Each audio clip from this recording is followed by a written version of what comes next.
وله أسلم من في السماوات والأرض طوعا وكرها وإليه يرجعون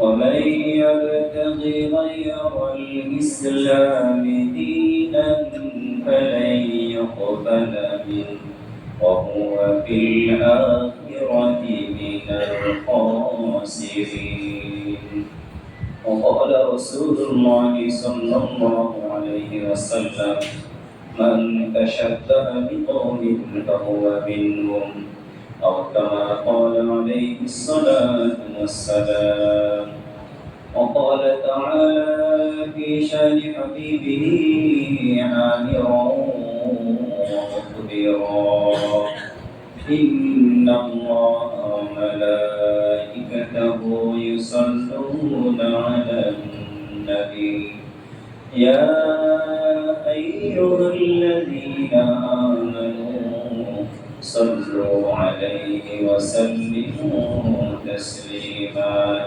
اللهم صل على محمد وعلى آل محمد كما صليت على إبراهيم وعلى آل إبراهيم إنك حميد مجيد اللهم بارك على محمد وعلى آل محمد كما باركت على إبراهيم وعلى آل إبراهيم إنك حميد مجيد بلغ العلا بجلاله كشف الدجى بجماله حسنت جميع خصاله صلوا عليه وآله سلموا يا قوم صلوا على صدر الأمين مصطفى ما جاء إلا رحمة للعالمين معزز محترم সম্মানিত মুসলিয়ান کرام সর্বপ্রথমে আল্লাহ রাব্বুল আলামিনের শুকরিয়া আদায় করি যিনি আমাদেরকে রমজান পরবর্তী শাওয়াল মাস হজের মাসে আজকের এই সর্বশেষ জুমায় আজকের এই শ্রেষ্ঠতম দিবসে সাপ্তাহিক ঈদের দিনে আল্লাহর করে সে জুমার নামাজ আদায়ের উদ্দেশ্যে আসতে পারার জন্য যে আল্লাহ তাআলা আমাদেরকে কবুল করেছেন সেই মহান আল্লাহ সুবহানাহু ওয়া তাআলার দেওয়া জবান দিয়ে আমরা সবাই শুকরিয়া আদায় করি আলহামদুলিল্লাহ ربنا لك الحمد حمدا كثيرا طيبا مباركا فيه يا ربي لك الحمد كما ينبغي لجلال وجهك وعظيم سلطانك প্রশংসা করলাম কার সর্ব অবস্থায় সকল প্রশংসার একমাত্র মালিকের সাথে সাথে আমরা আমাদের প্রিয় নবী জনাব রাসূলুল্লাহ সাল্লাল্লাহু আলাইহি ওয়াসাল্লামের উপরে অন্তরের অন্তঃস্থল থেকে ভক্তি সহকারে পড়ে নিচ্ছি সাল্লাল্লাহু আলাইহি ওয়াসাল্লাম আল্লাহ তাআলা যেন আমাদের দরুদ সালাম আমাদের প্রিয় নবী জনাব রাসূলুল্লাহ সাল্লাল্লাহু আলাইহি ওয়াসাল্লামের পাক রওজা মুবারকে পৌঁছিয়ে দেন সবাই বলি আমিন সম্মানিত মুসলিয়ান کرام আমরা এমন একটি মাস অতিক্রম করছি যে মাসটি হজের মাস এবং এই মাস থেকেই আগামী 18 তারিখ বা 19 তারিখে সম্ভবত প্রথম ফ্লাইট হজ যাত্রীরা আল্লাহর ঘরের মেহমান হিসাবে রওনা দিবেন সারা বিশ্ব থেকে আল্লাহর ঘরের দিকে যাওয়ার জন্য আল্লাহর মেহমানরা প্রস্তুতি নিচ্ছেন তো হজের মাসে হজের আলোচনায় আমরা করবো ইনশাআল্লাহ তার আগে আমরা একটি বিষয় খুবই গুরুত্বপূর্ণ একটি বিষয় জানি আমরা যে ইসলাম ধর্ম পালন করি এটি নিছক কোনো ধর্ম নয় এটি হলো জীবন বিধান, কোড অফ লাইফ, জীবনের জন্ম থেকে মৃত্যু পর্যন্ত সর্বক্ষেত্রে ইসলামের সামগ্রিক রূপরেখা এবং জীবনধারা আছে। আছে কি আছে না? এই সামগ্রিক জীবনধারা বা রূপরেখা, যেমন আমাদের চালচলন, আমাদের পোশাক আশাক, আমাদের খাদ্য অভ্যাস, আমাদের পরিবার, আমাদের সমাজ, জীবনের সর্বক্ষেত্রে ইসলামকে অনুসরণ করা এবং ইসলামী জীবনধারাকেই আরবিতে সাকাফাত বলা হয়, যেটি ইংরেজিতে কালচার বলা হয় এবং বাংলাতে আমরা বলি সংস্কৃতি। তো ইসলামী সংস্কৃতি এবং অন ইসলামী সংস্কৃতি, এই দুটোর মধ্যে আমরা অনেকে পার্থক্য করতে ভুলে যাই। আমরা মনে করি যে ইসলামী সংস্কৃতি মানেই হলো জুমার দিন সুন্দর জামা কাপড় পরে মসজিদে আসবো, নামাজ পড়বো, অন্য সময় মসজিদে এসে নামাজ আদায় করবো, এরপরে আমার আপনার খাদ্য অভ্যাস, পরিবার, সমাজ সবকিছু আমার ইচ্ছা মতো পরিচালিত হবে। এটার নাম ইসলামী জীবনধারা নয়। এজন্য আমাদের প্রিয় নবী জনাব রাসূলুল্লাহ সাল্লাল্লাহু আলাইহি ওয়াসাল্লাম মাক্কি জীবনে মানুষের উপরে যে মেহনতটা করেছেন, তিনি যে পরিশ্রম করেছেন, সারা দিন দিনের দাওয়াত দিয়ে মানুষের ভিতরটা পরিবর্তন করার চেষ্টা করেছেন। ঠিক কিনা বলেন? মানুষের অন্তরে ছিল নিফাক, অন্তরে ছিল কুফরি, অন্তরে ছিল শিরকি।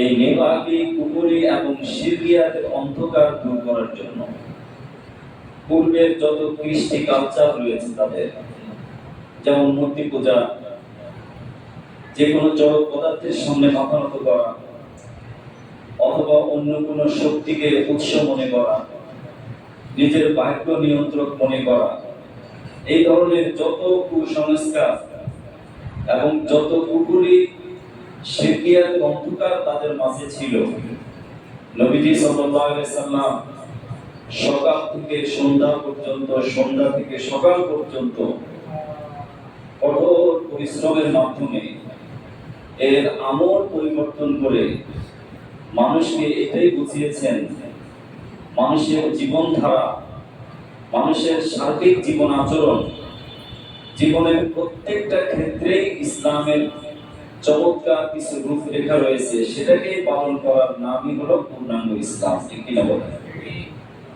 এজন্য আল্লাহ রাব্বুল আলামিন পবিত্র কুরআনুল কারীমে বলে দিয়েছেন, ওয়ামান ইয়াবতাগি গায়রাল ইসলামি দীনান, যে ব্যক্তি ইসলাম ছাড়া অন্য কোন মতাদর্শে ইসলামের শান্তি খুঁজে বেড়াবে বা শান্তি তালাশ করবে, সফলতা তালাশ করবে, সার্বিক উপকারী মনে করে যে অন্য কোনো বিষয়ের পিছনে দৌড়াবে, আল্লাহ রাব্বুল আলামিন বলেন ফালাই ইউকবালা মিনহু, তার থেকে কখনো সেটা গৃহীত হবে না, আল্লাহর দরবারে সেটা কখনো মঞ্জুর হবে না।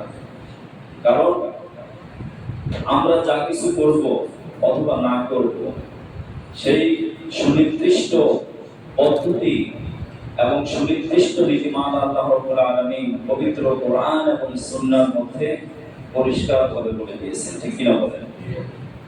এজন্য মুহতারাম নাযিরিন, আমরা মনে করি যে আমরা সবার আগে একজন মুসলমান, এটা আমাদের ঈমানের পরিচয়। ঠিক কিনা বলেন? দ্বিতীয়ত আমাদের পরিচয় হতে পারে, আমরা যেহেতু বাংলাদেশে বসবাস করি, বাংলাদেশেই আমাদের জন্ম, এদেশ আমাদের প্রিয় মাতৃভূমি, অতএব আমাদের আরেকটা পরিচয় আছে, এটা জাতিগত পরিচয়। এই পরিচয়ের নাম কি? বাঙালি। ঠিক কিনা বলেন? বাঙালি মানে হলো আমি ইসলামের বাইরে কেউ নয়, আমি একজন মুসলিম সবার আগে, তারপরে আমি একজন কি? বাঙালি। এখন বাঙালি আমি যে বলি, আমি যে বাংলাদেশি বলি, আমি মাঝে মধ্যে চিন্তা করি বা আমরা ভাবি, তাহলে বাঙালি হিসাবে বাংলাদেশি যে কৃষ্টি কালচার রয়েছে, যেগুলো সংস্কৃতি রয়েছে, সেগুলোকে আমাদেরকে ধারণ করতে হবে। সেগুলোকে যদি আমরা ধারণ না করতে পারি, তাহলে কালের পরিবর্তে অথবা সময়ের পরিবর্তনে আমাদের পরবর্তী প্রজন্ম সেটা বুঝবে না যে আমরা জাতি হিসাবে যে আমাদের নিজস্ব কিছু সংস্কৃতি রয়েছে, এগুলোকে তারা অনুধাবন করবে না। এখন আমরা ইসলামকে কোনভাবে তাদের সামনে উপস্থাপন করব, যেভাবে উপস্থাপন করেছেন আমাদের প্রিয় নবী জনাব রাসূলুল্লাহ সাল্লাল্লাহু আলাইহি ওয়াসাল্লাম। আমরা যদি অন্য কোনো পাশ্চাত্য অথবা অন্য কোনো বিধর্মীদের সংস্কৃতি লালন করে আমাদের প্রজন্মকে আমরা এটা বোঝাই যে এটাই আমাদের মুসলিম সংস্কৃতি, এই দিন আমাদেরকে এটাই করতে হবে, এইভাবে আমাদেরকে চলতে হবে, এইভাবে আমাদেরকে আজকে সাজতে হবে, তাহলে প্রজন্মের সাথে আমাদের প্রতারণা ছাড়া অন্য কিছু হবে না। ঠিক কিনা বলেন? এজন্য মুহতারাম হাজিরিন, সবার আগে আমাদেরকে বুঝতে হবে আমরা একজন মুসলমান। আর একজন মুসলমান মানেই হলো তার অন্তর থাকবে তিনটি বিষয়ের সমাবেশ, তার হৃদয়ের মধ্যে তিনটা বিষয়কে নিয়ে এসে সংস্কৃতি লালন করবে। এক নম্বর হলো তাওহীদ। এক নম্বর কি? তাওহীদ। আর তাওহীদের মূল মন্ত্রটাই হলো কুল হুয়াল্লাহু আহাদ। যিনি আল্লাহ, তিনি কি? এক এবং একক। আল্লাহুস সামাদ, তার কোনো কি নেই? সমকক্ষ নেই। তিনি লাম ইয়ালিদ ওয়া লাম ইউলাদ, তিনি কাউকে জন্ম দেননি, কারো থেকে জন্ম নেননি। ওয়া লাম ইয়াকুল লাহু কুফুয়ান আহাদ, তার সমকক্ষ কেউ নেই। এই তাওহীদটা আমার আপনার হৃদয়ে যত বেশি আমরা জাগ্রত করতে পারবো, এটাই আমাদের সংস্কৃতির এক নম্বর কি থাকবে? মূলনীতি। দ্বিতীয় নম্বর হলো রিসালাত। রিসালাত বলা হয় যে আল্লাহ রাব্বুল আলামিন যুগে যুগে যত নবী রাসূল পাঠিয়েছেন, সমস্ত নবী রাসূলগণ তাদের দায়িত্ব ছিল দুটি। একটি হলো মানুষকে আল্লাহর পরিচয় করানো, আরেকটি হলো মানুষ যেন জাহান্নামের পথ থেকে জান্নাতের পথে পরিচালিত হতে পারে। এই দুটি পথেই সমস্ত নবী রাসূলগণ মেহনত করেছেন। ঠিক কিনা বলেন? এই নবী রাসূলদের যে রিসালাত, এই রিসালাত পুনর্থিত হয় রাসূলের আদর্শকে উপেক্ষা করে, রাসূল সাল্লাল্লাহু আলাইহি সাল্লামের আদর্শকে এভাবে অবজ্ঞা করে বা সেটাকে পাশ কাটিয়ে অন্য কোনো মতাদর্শকে লালন করার নামই হলো অপসংস্কৃতি। ঠিক কিনা বলেন? এজন্য সংস্কৃতি শব্দটাই আসছে সংস্কার থেকে, যা আমরা শুধু বারবার বলি সংস্কার কমিশন, সংবিধান সংস্কার হবে, দেশ সংস্কার হবে। জুলাই যোদ্ধারা তাদের স্বপ্ন একটাই ছিল, দেশকে আমূল সংস্কার করে একটি বৈষম্যহীন এবং সুখী সমৃদ্ধ বাংলাদেশ উপহার দেওয়া। কিন্তু তাদের সেই স্বপ্ন কি আদৌ বাস্তবায়ন হয়েছে? হয় নাই। এখনো তরুণ প্রজন্ম, ছাত্র জনতা, সচেতন দেশপ্রেমিক সবাই আশা করে এই দেশ একটি বৈষম্যহীন, সকল প্রকারের যত অনাচার আছে, অবিচার আছে, সকল অনাচার অবিচারকে দূর করে একটি ন্যায় নীতি নিষ্ঠ এবং সম্পূর্ণ ন্যায় বিচার ভিত্তিক একটি রাষ্ট্র সকল মানুষ এটা আশা করে। ঠিক কিনা বলে? এটা আমরাও আশা করি। আল্লাহ রাব্বুল আলামিন যেন সেইভাবে আমাদেরকে বোঝার তৌফিক দান করে দেন বলি আমিন। তো রাসূল কারীম সাল্লাল্লাহু আলাইহি ওয়াসাল্লাম মাক্কি জীবনে তিনি যখন মানুষকে বুঝিয়েছেন কুল লা ইলাহা ইল্লাল্লাহ, যে তোমরা পড়ে নাও আল্লাহ ছাড়া কোনো মাবুদ নেই, এবং আল্লাহ ছাড়া কোনো মাবুদ নেই তার মানেই হলো তুমি যত কুসংস্কার এবং যত সংস্কৃতি লালন করো সেগুলো প্রকৃত মাবুদ নয়, সেগুলো তোমার সফলতার জন্য সহায়ক নয়, সেগুলো তোমাকে কোনো প্রকারের খাদ্য দিতে পারবে না, বাসস্থান দিতে পারবে না, তোমাকে শান্তি দিতে পারবে না, তোমাকে কল্যাণ দিতে পারবে না। কল্যাণ এবং শান্তি, বাসস্থান, খাদ্য সব কিছু দিতে পারেন যিনি, তিনি কে? একমাত্র আল্লাহ তাআলা। সেই কথাই বোঝানোর জন্য নবী সাল্লাল্লাহু আলাইহি সাল্লাম দীর্ঘ 10 থেকে 11 বছর মেহনত করেছেন। কিন্তু মক্কার লোকেরা যাদের ভাগ্যে ঈমান নসিব হয়নি, তারা বলেছে মা ওয়াজাদনা আবাআনা, আমরা আমাদের বাপ দাদা থেকে যা কিছু পেয়েছি সেটাকে আমরা ছাড়তে পারবো না। আমার বাবা এই মূর্তির সামনে মাথা নত করতো, আমার বাবা এই রীতি রেওয়াজ পালন করতো, আমার বাবা এই সংস্কৃতি পালন করতো, আমি সেটা থেকে এক চুলো নড়তে পারবো না। এখনো পর্যন্ত আমরাও এরকম অনেক মানুষ আছি, যদি আমাদের পূর্বপুরুষরা কোনো জাহালাতের মধ্যে থাকে, সেই জাহালাতটাকে আমরা জাহিলি হিসাবে মানি না, মনে করি যে আমার বাবা করেছেন, দাদা করেছেন, সেটা ইসলামের সমর্থন থাকুক অথবা না থাকুক আমাকে সেটাই করতে হবে। এর নামই হলো সেই জাহিলি যুগের একেবারে জাহালাত, যেরকম ঠিক কিনা? এই জন্য মুহতারাম হাজিরিন, তো ইসলামী সাকাফাতের সংস্কৃতির মূল নীতি 1 নম্বর হলো ঈমান, 1 নম্বর হলো তাওহীদ, দ্বিতীয় নম্বর কি? রিসালাত, তৃতীয় নম্বর হলো তাওহীদ এবং রিসালাতকে যে মেনে নিবে তার জন্য আরেকটা বিষয় অপরিহার্য হয়ে যাবে। সে দুনিয়ার জীবনকে সব সময় চূড়ান্ত জীবন মনে করবে না, সে ভাববে এই দুনিয়ার জীবন ক্ষণস্থায়ী, এখানে আমাকে নির্দিষ্ট সময়ের জন্য আল্লাহ রাব্বুল আলামিন পাঠিয়েছেন, এই সময় পার হয়ে গেলে দুনিয়াতে থাকার আর কোনো সুযোগ নাই। আছে? কোনো সুযোগ নেই, কেউই থাকতে পারে নাই, আমার বাবাও থাকতে পারে নাই, দাদাও থাকতে পারে নাই। আজ থেকে 50 থেকে 60-70 বছর আগে আমরা কেউ ছিলাম না, আবার 60-70-100 বছর পরে দুনিয়া থেকে কেউ থাকবো না। এই যে দুনিয়ার ক্ষণস্থায়ী জীবনের পরে একটি চূড়ান্ত জীবন আছে, সেই জীবনটাকে আল্লাহ রাব্বুল আলামিন পবিত্র কোরআনুল কারীমে বলেছেন, ওয়ামাল হায়াতুদ দুনিয়া ইল্লা লাইবুন ওয়া লাহবুন ওয়া লাদ-দারুল আখিরাতু খায়র। দুনিয়ার জীবন হলো কতিপয় খেল তামাশা এবং রঙ্গমঞ্চ, আর আখিরাতের জীবনে হলো আসল জীবন।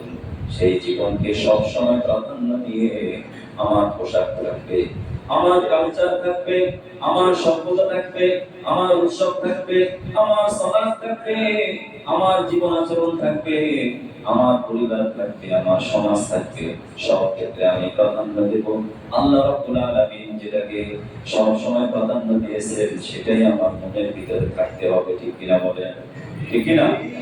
এজন্য মুহতারাম হাজিরিন, এই দিকটার বাইরে, তাওহীদ, রিসালাত এবং আখিরাতের বাইরে আমাদের কোনো সভ্যতা সংস্কৃতি নেই। এখন প্রশ্ন হলো, আমরা পাশ্চাত্য বাঙালি নামক যে সংস্কৃতি আমাদের দেশে যেটা চালু আছে, এটার সাথে ইসলামের কতটুকু সামঞ্জস্যতা রয়েছে, কতটুকু সামঞ্জস্যতা নাই, সেটাকেও আমাকে মানদণ্ড করতে হবে তাওহীদ, রিসালাত এবং আখিরাতকে সামনে নিয়ে। ঠিক কিনা বলেন? যেই কাজ করে আমার তাওহীদ উলণ্ঠিত হয়, আমি যদি কাউকে আমার ভাগ্য নিয়ন্ত্রক বলে আজকের দিনে তাকে নিয়ে শোভাযাত্রা শুরু করে দেই, আর যদি বলি এই মূর্তি আমার ভাগ্য নিয়ন্ত্রণ করবে, ফসল উৎপাদন করবে, ফসলটা ভালো হবে, আর আমার ভাগ্য পরিবর্তন করে দেবে, তাহলে বুঝে গেল আমি তাওহীদের বিপরীত করলাম, আমি মুশরিকদের রীতি অবলম্বন করলাম, একটি দিনের জন্য আমি মুশরিক হয়ে গেলাম। আমি আপনি মুসলমান, তারপরে আমি আপনি বাঙালি, এরপরে আমি আপনি অন্য অন্য দেশে যেখানেই থাকি না কেন, আমার আপনার সবার আগে পরিচয় হলো আমি একজন মুসলমান। আর মুসলমান মানেই হলো জন্ম থেকে মৃত্যু পর্যন্ত সর্বক্ষেত্রে ইসলামের নীতি রেওয়াজকে সবার আগে প্রাধান্য দিতে হবে। ঠিক না ভাই? যদি আমি এটা না দিতে পারি তাহলে আমি কিভাবে দাবি করতে পারি হযরত আবু বকর রাদিয়াল্লাহু তাআলা আনহু তার খেলাফত যুগে এক শ্রেণীর লোকেরা নতুন মুসলমান হয়ে তারা যাকাতকে অস্বীকার করলো, ইসলামের একটি অনুষঙ্গ, ইসলামের একটি অত্যন্ত গুরুত্বপূর্ণ অংশ হলো যাকাত দেওয়া। তারা সবাই বলল আমরা যাকাত দেব না, এটা একটা জরিমানা। হযরত আবু বকর রাদিয়াল্লাহু তাআলা আনহু বললেন আল্লাহি লাউ মানাউনি যাকাতান, যে ব্যক্তিরা আমাকে এই কথা বলবে, যাকাত দিতে অস্বীকার করবে, আমার শরীরে যতক্ষণ পর্যন্ত রক্তবিন্দু থাকবে শেষ রক্তবিন্দু পর্যন্ত আমি তাদের সাথে যুদ্ধ করব, যতক্ষণ না তারা ইসলামের সব কিছু স্বাভাবিকভাবে মেনে না নিবে। তো ইসলামের সব কিছু স্বাভাবিকভাবে মেনে নেওয়ার নামই হলো ইসলামী সংস্কৃতি। আর অপসংস্কৃতি যেগুলো মানুষের ঈমান নষ্ট করে, যেগুলোর মধ্যে রাসূল করিম সাল্লাল্লাহু আলাইহি সাল্লামের আদর্শ নেই, যার মধ্যে আখিরাতের কোনো চেতনা নেই, এগুলো কখনো একজন মুসলমানের সংস্কৃতি হতে পারে না। চাই সেটা পোশাকে হোক, চাই সেটা আচরণে হোক, চাই সেটা খাদ্য অভ্যাসে হোক, চাই সেটা কোনো নির্দিষ্ট উৎসব পালনে হোক, এটা আমরা যেমন বুঝবো, আমাদের প্রজন্মকে, আমাদের সন্তানদেরকে এটা বোঝানোর চেষ্টা করবো। আমরা যারা যেখানে বসে কথা বলছি, এই জায়গাটা একটা আমানতের জায়গা। এখানে প্রিয় নবী জনাব রাসূলুল্লাহ সাল্লাল্লাহু আলাইহি সাল্লাম নিজে বসতেন। এই মসজিদ ইসলামী সংস্কৃতির একটি কেন্দ্র, ঠিক কিনা বলেন? নবীজির যুগে আল্লাহ রাসূল যখন মদিনাতে গেলেন, মসজিদে নববীর খেজুর গাছের মসজিদ ছিল, আর নবীজির মিম্বার ছিল খেজুর পাতার। সেই মিম্বারে বসে আল্লাহ নবী মদিনা নামক রাষ্ট্র পরিচালনা করেছেন, ঠিক কিনা বলেন? নবীজি সাল্লাল্লাহু আলাইহি সাল্লাম মানুষের ব্যক্তি পরিবর্তনে, পরিবার নিয়ন্ত্রণে, সমাজ পরিবর্তনে, রাষ্ট্রকে ইসলামের অনুগামী করার জন্য নবীজি জীবনের সব কিছু ব্যয় করে দিয়েছেন। মানুষ যেন সর্বক্ষেত্রে তাওহীদকে প্রাধান্য দেয়। এজন্য আল্লাহ ইকবাল বলেন, তাওহীদ কি আমানত सीनों में है हमारा, आशा नहीं मिटाना नाम निशान हमारा।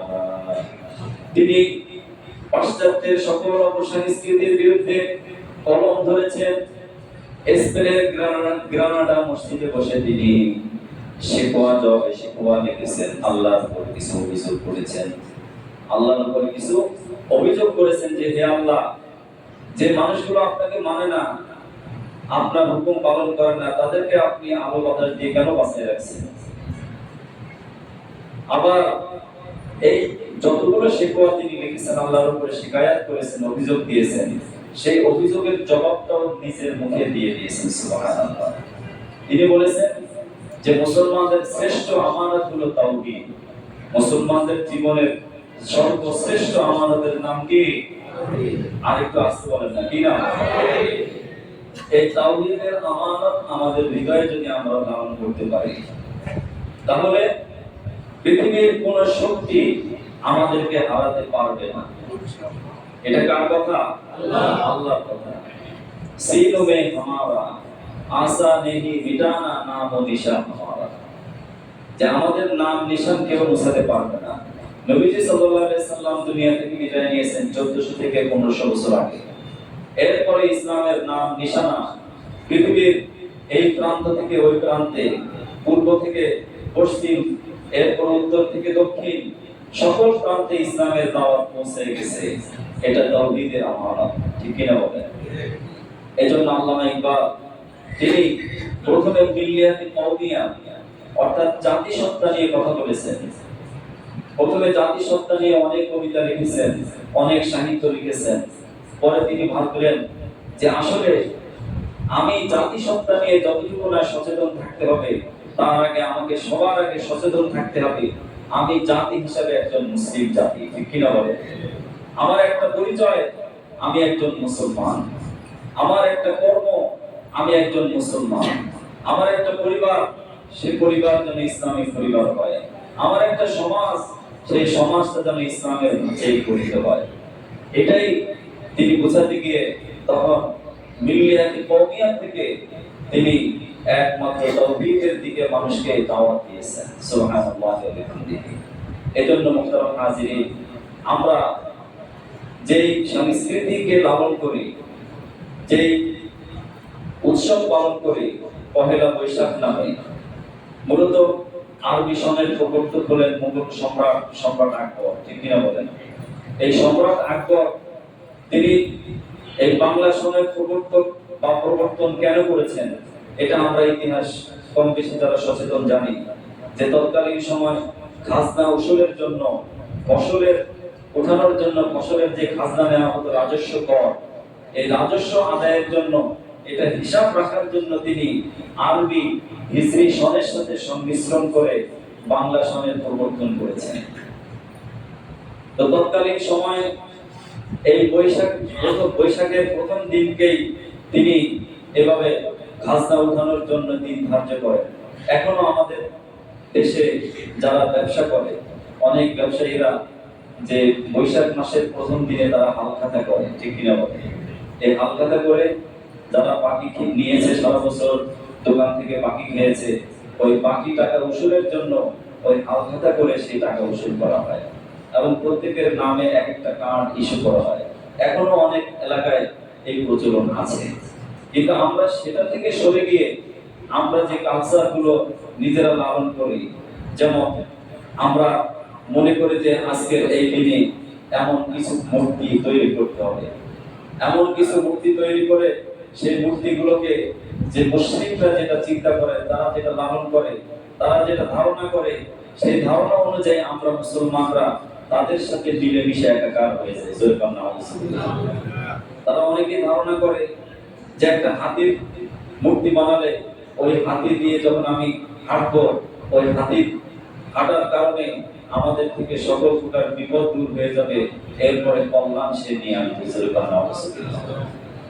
এরকম অপসংস্কৃতি থেকে মুসলমানদেরকে মুক্তির জন্য প্রিয় নবী জনাব রাসূলুল্লাহ সাল্লাল্লাহু আলাইহি সাল্লাম একদল সাহাবী তৈরি করেছেন।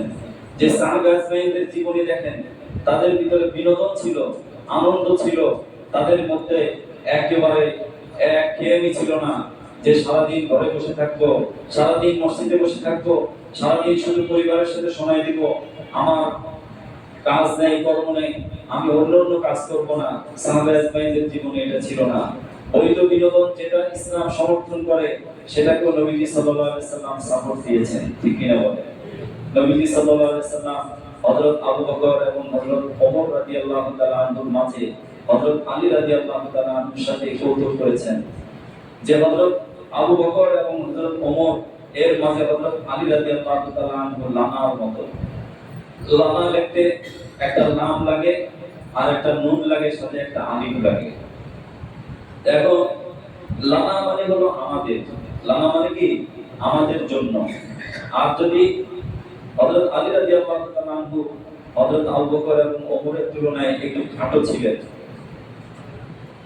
শারীরিক উচ্চতা কম ছিল, হযরত আবু বকর এবং হযরত ওমর রাদিয়াল্লাহু তাআলা আনহু একটু লম্বা ছিলেন, তো হযরত আলী রাদিয়াল্লাহু তাআলা আনহুর সাথে নবীজি এই কৌতুক করে বলেছেন যে আলী তোমাদের দুজনের মাঝে নুনের মতো।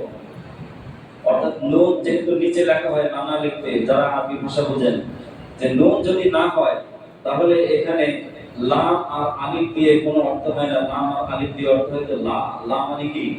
নাই। তাহলে বোঝা গেল হযরত আলী রাদিয়াল্লাহু তাআলা আনহুর সাথে যে এই বৈধ কৌতুক করেছেন, সবাই উচ্ছ্বসিত হয়েছে, আনন্দিত হয়েছে। এই কৌতুকের মধ্যেও কোনো অনীহা নাই, কোনো অশ্লীলতা নাই, কোনো অসামঞ্জস্য কোনো নাই, যেটার ভিতরে কোনো অনর্থ বা যেটার মধ্যে কোনো নিরর্থক এরকম কোনো শব্দ বা এরকম কোনো বাক্য প্রিয় নবী জনাব রাসূলুল্লাহ সাল্লাল্লাহু আলাইহি সাল্লাম জীবনে ব্যবহার করেননি। এক বৃদ্ধ ব্যক্তিকে নবীজি বলেছেন যে বুড়ারা কখনো জান্নাতে যাবে না। তখন বৃদ্ধের মন খারাপ। নবীজি বললেন যে জান্নাতে যারা যাবে তারা 25 বছর বয়সী যুবকের মতো যুবক হয়ে যাবে, বৃদ্ধ অবস্থায় জান্নাতে যাবে না। নবীজি সাল্লাল্লাহু আলাইহি সাল্লাম তিনি বৈধ বিনোদনকে সমর্থন করেছেন। তার মানে এই নয় যে আমরা যেদিন এই অপসংস্কৃতি লালন করে, যেদিন আমরা ঘর থেকে বের হই, আমাদের সন্তানেরা বের হয়, আমাদের মা বোনরা বের হয়, একদিনেই শত সহস্র অন্যায় অপরাধে আমরা লিপ্ত হয়ে যাই, যার কারণে এই বৈশাখ মাস আসলেই ঝড় বৃষ্টি এবং ঘূর্ণিঝড় আমাদেরকে এমন ভাবে পেয়ে বসে যে 3 নম্বর 4 নম্বর 10 নম্বর সিগন্যাল পর্যন্ত দেখা যায় সমুদ্র দেশে ঝড় বৃষ্টিতে উপকূলীয় অঞ্চল অত্যন্ত ধ্বংসপ্রাপ্ত হয়। দেশের প্রত্যন্ত অঞ্চলে ঝড় বৃষ্টি হয় শুধুমাত্র আমাদের অন্যায়ের কারণে, ঠিক কিনা বলেন? এজন্য মুহতারাম হাজিরিন, আজকের এই হজের মাসে আমাদের মূল আলোচনার বিষয় ছিল যে হজের প্রস্তুতি। আল্লাহ রাব্বুল আলামিন যাদেরকে সামর্থ্যবান করেছেন, যাদের হজে যাওয়ার সামর্থ্য রয়েছে এবং সেখান থেকে ফিরে আসার সামর্থ্য আছে, এমন ব্যক্তির উপরে আল্লাহ রাব্বুল আলামিন জীবনে একবার হজ ফরজ করেছেন। কয়বার? একবার। আমাদের মহল্লা থেকে যারা হজে যাবেন, আমি জানি আমাদের কয়েকজন ভাই হজে যাবেন, তো তারা প্রস্তুতি নিচ্ছেন। অনেকের হয়তো শুরুর দিকে ফ্লাইট রয়েছে বা অনেকের মাঝের দিকে। তো যারা যাবেন তাদের জন্য আমরা দোয়া করব। আর যাদের হজ ফরজ এখনো যেতে পারেননি, তাদের উদ্দেশ্যে আল্লাহ রাব্বুল আলামিন পবিত্র কোরআনুল কারীমে বলেন, ওয়ালিল্লাহি আলান নাসি হিজ্জুল বাইতি মান ইসতাতাআ ইলাইহি সাবিলা। আল্লাহ রাব্বুল আলামিনের জন্য হজ, হজ্জে বাইতুল্লাহ ওই ব্যক্তির জন্য ইসতাতাআ ইলাইহি সাবিলা, যার হজে যাওয়ার সামর্থ্য রয়েছে, অর্থাৎ হজে যাওয়ার টাকা আছে, পয়সা আছে এবং হজে যাওয়াকালীন সময় তার পরিবারের ব্যয় নির্বাহ করার, পরিবার চলার মতো খাদ্য সামগ্রী রয়েছে, এমন ব্যক্তির জন্য আল্লাহ রাব্বুল আলামিন হজ ফরজ করেছেন। এই আয়াতে কারিমে আল্লাহ রাব্বুল আলামিন ওয়ালিল্লাহি বলেছেন যে জীবনে আমরা যত কাজ করি সব কিছু এবং সকল কাজ করব কার জন্য? লিল্লাহি মানে আল্লাহর জন্য, অর্থাৎ আল্লাহ রাব্বুল আলামিনের সন্তুষ্টি, লিইবতিগা ওয়াজহিল্লাহ। আল্লাহর সন্তুষ্টি যেই কাজে নাই, আল্লাহ পাকের রেজামতি যেই কাজের মধ্যে উদ্দেশ্য হবে না, সেই কাজে আল্লাহ রাব্বুল আলামিন কোনো সওয়াব দিবেন না, ঠিক কি না বলেন? আমরা যে মসজিদে আসছি কি পাওয়ার আশায়? আল্লাহ পাকের সন্তুষ্টি পাওয়ার আশায়। আমরা যে সিজদা দিই কার সন্তুষ্টির জন্য? আমরা যে রুকু করি কার সন্তুষ্টির জন্য? আমরা যে আমল করি কাকে খুশি করার জন্য? আমার পরিবারের জন্য যে খরচ করি কাকে খুশি করার জন্য? আমি যে আমার কর্মক্ষেত্রে একনিষ্ঠতা বজায় রাখার চেষ্টা করি এটা কাকে খুশি করার জন্য? আমার জীবনের সকল কাজ একমাত্র কার জন্য হতে হবে? আল্লাহর জন্য। এজন্য আল্লাহ রাব্বুল আলামিন তার প্রিয় হাবিবকে লক্ষ্য করে বলেন, হে রাসূল, আপনি আপনার উম্মতদেরকে বলে দেন, কুল ইন্না সালাতি, বলেন সবাই, কুল ইন্না সালাতি ওয়া নুসুকি ওয়া মাহইয়ায়া ওয়া মামাতি লিল্লাহি রাব্বিল আলামিন। কুল ইন্না সালাতি ওয়া নুসুকি ওয়া মাহইয়ায়া ওয়া মামাতি লিল্লাহি রাব্বিল আলামিন। হে নবী, আপনি বিশ্ব মানবতাকে জানিয়ে দেন, নিশ্চয় আমার সালাত এবং আমার কুরবানি, আমার হজ, আমার জীবন, আমার মরণ, আমার যা কিছু আছে একমাত্র কার জন্য? কার জন্য? আল্লাহর সন্তুষ্টির জন্য, যিনি হলেন রব্বুল আলামিন। যিনি হলেন কি? রব্বুল আলামিন। যাকে আমরা রব্বুল আলামিন বলবো তার জন্যই তো সবকিছু হতে হবে, ঠিক কিনা বলেন? রব্বুল আলামিন তাকে কেন বললাম? যেহেতু তিনি আমাকে মানুষ বানিয়েছেন, আমাকে দয়া করেছেন, আমাকে মহব্বত করেন, আমি তাকে জীবনের সর্বক্ষেত্রে সবার চাইতে বেশি মহব্বত করতে হবে, ঠিক কিনা বলেন? আর রব্বুল আলামিন বলেন, মা সাওয়াল্লাহু তাআলা, আল্লাহ ছাড়া পৃথিবীতে যা কিছু আছে সব কিছু হলো আলামিন। আর এই আলামিনের রব যিনি, তিনি হলেন রব্বুল আলামিন, ঠিক কিনা বলেন? এজন্য মুহতারাম হাজিরিন, আমরা হজের জন্য এখন প্রস্তুতি নেব। যারা এই সময় হজ করতে পারবেন না, আগামী 27 বা 28 হজ করবেন, তাদের নিবন্ধন চলছে। আর যারা হজ করবেন তাদেরকে লক্ষ্য রাখতে হবে হজের ভিতরে হজের যে ফরজগুলো রয়েছে, হজের ওয়াজিব রয়েছে, হজের সুন্নাহ রয়েছে, হজ করার যে সার্বিক গাইড রয়েছে, নীতিমালা রয়েছে, নিয়ম কানুন রয়েছে, সেগুলোকে আমরা হক্কানি ওলামায়ে কিরামদের কাছ থেকে এবং খুব ভালো ভালো কিছু বই পুস্তক আছে সেগুলো দেখে এবং বিভিন্ন হজ প্রশিক্ষণমূলক কাজ আছে সেগুলো থেকে শিখে আমরা নির্ভুলভাবে আমাদের প্রিয় নবী জনাব রাসূলুল্লাহ সাল্লাল্লাহু আলাইহি সাল্লামের পদ্ধতিতে হজ করব। ওই হজ যখন আমরা করব, ওই হজটাই এমন একটা হজ হবে নবীজি বলেন, মান হাজ্জা ফালাম ইয়ারকুস ওয়ালাম ইয়াফসুক, যে ব্যক্তি হজ করবে এবং হজের মধ্যে কোনো প্রকার অশ্লীলতা করবে না, কোনো গুনাহ হজের সাথে সংমিশ্রণ করবে না, কোনো অপরাধ করবে না, আল্লাহ রাব্বুল আলামিন হাজী সাহেবকে হজ করার পরে একেবারে সত্য ভূমিষ্ঠ সন্তানের মতো নিষ্পাপ বানিয়ে দেন। আর নিষ্পাপ হয়ে আসার জন্য শর্ত হলো, আমি যে টাকা দিয়ে হজ করব এই টাকাটা থাকতে হবে 100% কি হালাল উপার্জিত টাকা। দ্বিতীয় নম্বর, আমার হজের নিয়ম কানুনটা পুরোপুরি জানতে হবে, হজের ফরজগুলো জানতে হবে, ওয়াজিবগুলো জানতে হবে, হজের সুন্নতগুলো জানতে হবে, হজের আহকামগুলো আমাকে যথাযথভাবে জেনে নিতে হবে। আর বিশেষ করে হজে যাওয়ার আগে শারীরিকভাবে প্রস্তুতি নেওয়ার জন্য যে সমস্ত নির্দেশনাগুলো রয়েছে, ডাক্তারি যে সমস্ত পরামর্শ রয়েছে, যাদের শারীরিক অসুস্থতা রয়েছে, এই অসুস্থতাকে দূর করার জন্য নিয়মিত ওষুধ সেবন করা, নিয়মিত একটু শরীর চর্চা করা, সেখানে তো প্রচুর পরিমাণে হাঁটতে হবে এবং সময় মতো 5 ওয়াক্ত নামাজ বাইতুল্লাহে পড়তে হবে, তাওয়াফ করতে হবে, সাই করতে হবে এবং মিনা মুজদালিফা আরাফা অবস্থান করতে হবে। হজের নিয়ম কানুনগুলো আমরা যদি ভালোভাবে পালন করতে হয় তাহলে আমাদের শারীরিকভাবে সুস্থ থাকতে হবে, ঠিক কিনা বলেন? এজন্য হজ যাত্রীদের জন্য আমরা দোয়া করব, আল্লাহ রাব্বুল আলামিন যেন তাদেরকে শারীরিকভাবে সুস্থ রাখেন, বলুন আমিন। আমাদের বাংলাদেশের হজ মন্ত্রণালয়, হজ ব্যবস্থাপনায় যারা আছেন এবং হজের সার্বিক ব্যবস্থাপনায় যারা আছেন, তারা যেন আমাদের সাথে সুন্দরভাবে হাজীদের সেবা করতে পারেন, বলুন আমিন। এবং আমাদের মাঝে যারা হজে যাবেন, আল্লাহ রাব্বুল আলামিন সকলের হজকে যেন কবুল আর মঞ্জুর